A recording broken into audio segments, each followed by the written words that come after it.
Hello दोस्तों, स्वागत है आपका हमारे चैनल यूपीआई एग्ज़ाम ग्रेजर में।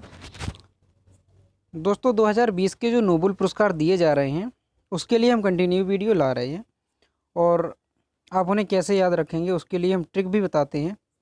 तो आज के वीडियो में अभी हम जो आज 12 अक्टूबर 2020 को नोबेल पुरस्कार दिया गया है वो किस क्षेत्र में दिया गया है और किसे दिया गया है और उन्हें किस वजह से दिया गया है और उन्हें याद रखने के लिए ट्रिक भी बताएंगे। तो वीडियो को अंत तक ज़रूर देखें। चलिए शुरू करते हैं।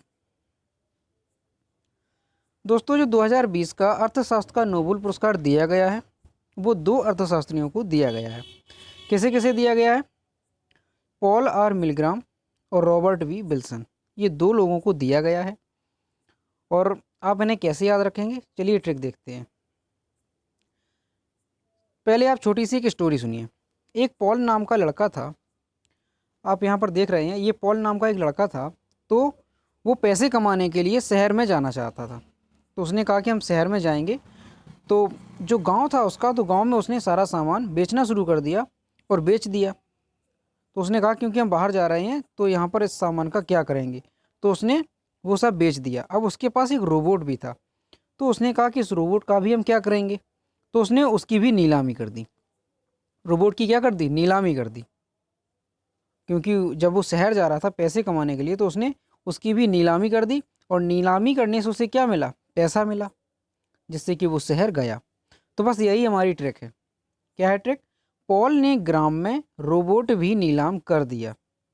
पॉल नाम का लड़का था, उसने ग्राम में यानी कि गांव में, गांव को हम ग्राम कहते हैं, गांव में ग्राम में रोबोट भी नीलाम कर दिया।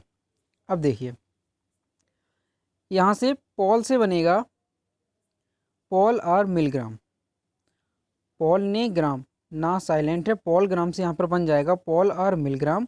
और रोबोट भी से बनेगा रॉबर्ट बी विल्सन। अब देखिए दोस्तों, जैसे ही क्वेश्चन आएगा एग्जाम में कि अर्थशास्त्र के क्षेत्र में नोबेल पुरस्कार किसे दिया गया, और ऑप्शन में आपको दिखेगा पॉल आर मिलग्राम और एक ऑप्शन दिखेगा रॉबर्ट वी विल्सन। तो जैसे ही आप देखेंगे रॉबर्ट, तो आपके दिमाग में तुरंत क्लिक करेगा रोबोट, यानी कि रोबोट भी नीलाम कर दिया। आपके दिमाग में वो तुरंत ट्रिक आ जाएगी कि रोबोट भी नीलाम कर दिया। किसने कर दिया था? दूसरा ऑप्शन आप देखेंगे पॉल आर मिलग्राम, यानी कि पॉल ने ग्राम में रोबोट भी नीलाम कर दिया। ये डेफिनेटली दोस्तों आपके दिमाग में क्लिक करेगी। भले ही आपको इनके नाम भूल जाएं, लेकिन जब एग्ज़ाम में ये आपके सामने आएगा क्वेश्चन और ये ऑप्शन आपको दिखेंगे तो 100% आपको ये ट्रिक दिमाग में आ जाएगी और आप 100% क्वेश्चन को सही सॉल्व कर पाएंगे।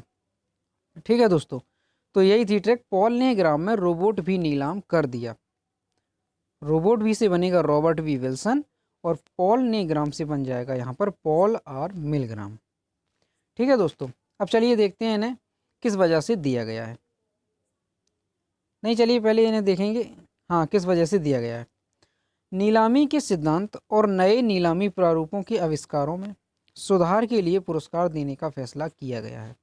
इन्होंने दोस्तों जो वस्तु नीलाम की जाती है, एक बात और दोस्तों जो हमने आपको ट्रिक में बताई, यहाँ से नीलाम जो शब्द है इससे आपको ये पता चलेगा कि इन्हें नीलामी के इन्होंने जो आविष्कार किया है, यानी कि नीलामी के लिए जो नए इन्होंने प्रारूपों को खोजा है उसके लिए दिया गया है। तो यहाँ पे आपको वजह भी पता चल जाती है कि इन्हें किस वजह से दिया गया है। तो नीलामी के लिए जो इन्होंने नए नियमों को खोजा है उसके लिए इन्हें दिया गया है। ठीक है दोस्तों, अब देखिए नीलामी के प्रारूपों के आविष्कारों में सुधार के लिए पुरस्कार इन्हें दिया गया है। अब चलिए जानते हैं इनके बारे में कि ये वर्तमान में क्या कर रहे हैं, इनका जन्म कहाँ पर हुआ है। तो ये हैं पॉल आर मिलग्राम, ये जो आपको इमेज में दिख रहे हैं ये हैं पॉल आर मिलग्राम। इनका जन्म 1948 में अमेरिका के डेट्रॉयट में हुआ था। स्टैनफोर्ड यूनिवर्सिटी, स्टैनफोर्ड, अमेरिका से 1979 में पीएचडी की। इन्होंने अमेरिका की जो स्टैनफोर्ड यूनिवर्सिटी है वहाँ से 1979 में पीएचडी की इन्होंने। शर्ली और लियोनार्ड एली जूनियर मानविकी और विज्ञान के प्रोफेसर, स्टैनफोर्ड विश्वविद्यालय यूएसए। और स्टैनफोर्ड जो विश्वविद्यालय है अमेरिका में, यूएसए में, वहाँ पर ये प्रोफेसर हैं मानविकी और विज्ञान के। ठीक है दोस्तों, ये तो हमने जाना पॉल आर मिलग्राम के बारे में। अब चलिए जानते हैं रॉबर्ट वी विल्सन के बारे में। तो यहाँ पर आप देख रहे हैं ये रॉबर्ट वी विल्सन है। इनका जन्म 1937 में अमेरिका के जिनेवा में हुआ था। 1963 हार्वर्ड विश्वविद्यालय कैम्ब्रिज संयुक्त राज्य अमेरिका से DBA की। इन्होंने 1963 में हार्वर्ड यूनिवर्सिटी जो है, हार्वर्ड विश्वविद्यालय से जो कैम्ब्रिज में है संयुक्त राज्य अमेरिका से, इन्होंने DBA की पढ़ाई की। एडम्स के प्रतिष्ठित मैनेजमेंट की professor emeritus Stanford university USA, और ये वर्तमान में एडम्स के प्रतिष्ठित मैनेजमेंट के प्रोफेसर हैं। कहाँ पर? USA में। ठीक है दोस्तों, हमें इनके बारे में जाना। अब चलिए उसे डिटेल में देखते हैं कि जो इन्होंने नीलामी के नए नियमों की खोज की है वो क्या है। इस वर्ष पॉल मिलग्राम और रॉबर्ट विल्सन ने अध्ययन किया है कि नीलामी कैसे काम करती है। उन्होंने सामानों और सेवाओं के लिए नए नीलामी स्वरूपों को डिज़ाइन करने के लिए अपनी इंसाइट का उपयोग किया है, जो कि पारंपरिक तरीके से बेचना मुश्किल है, जैसे कि रेडियो फ्रीक्वेंसी। दोस्तों, कई चीज़ें ऐसी होती हैं जिनको बेचना मुश्किल होता है।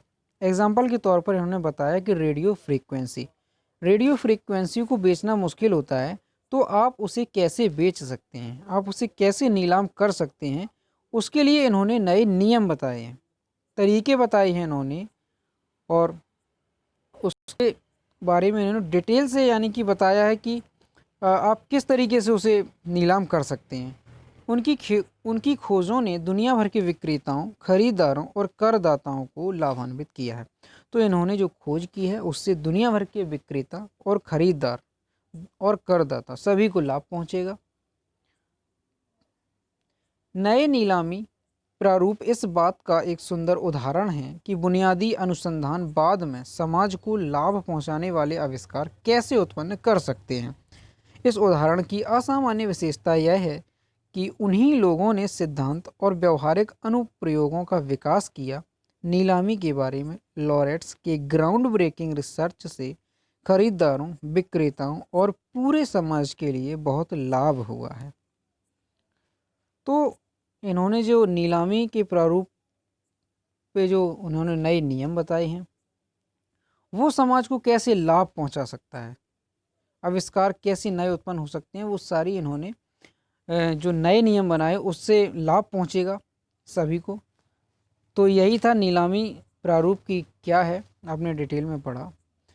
अब दोस्तों आपको बता दें कि एग्ज़ाम में क्वेश्चन जिस वर्ष में नोबेल पुरस्कार दिए जाते हैं वो इम्पोर्टेंट होते हैं, और उसके एक वर्ष पीछे के यानी कि पिछली साल नोबेल पुरस्कार किसे दिया गया वो भी इम्पोर्टेंट होता है। जैसा कि हर वीडियो में हम आपको बताते हैं कि 2019 में जिस क्षेत्र का हम वीडियो बनाते हैं, जैसे आज अर्थशास्त्र का है, तो अर्थशास्त्र में 2019 में किसे नोबेल पुरस्कार दिया गया वो भी हम आपको बताएंगे। तो देखिए 2019 में जो अर्थशास्त्र का नोबेल पुरस्कार दिया गया था वो 3 लोगों को दिया गया था, अभिजीत बनर्जी, एस्थर डुफ्लो और माइकल क्रैमर। ये 3 लोग आपको दिख रहे हैं, इन्हीं लोगों को 2019 में नोबेल पुरस्कार दिया गया था अर्थशास्त्र के क्षेत्र में। तो दोस्तों 2020 में नोबेल पुरस्कार किसे दिया गया, क्यों दिया गया, और उन्हें आप याद कैसे रखेंगे उसके लिए ट्रिक भी बताई हमने। 2019 में किसे दिया गया था वो भी बताया। उम्मीद करता हूँ कि आपको ट्रिक अच्छी लगी होगी, समझ में आई होगी, और अगर वीडियो पसंद आया हो तो इसे लाइक ज़रूर कीजिए, शेयर कीजिए, ताकि सभी लोगों को ये इन्फॉर्मेशन पहुँच सके। और अगर चैनल पर नए हैं तो इसे सब्सक्राइब ज़रूर कीजिए। मिलते हैं नए वीडियो में। Thank you.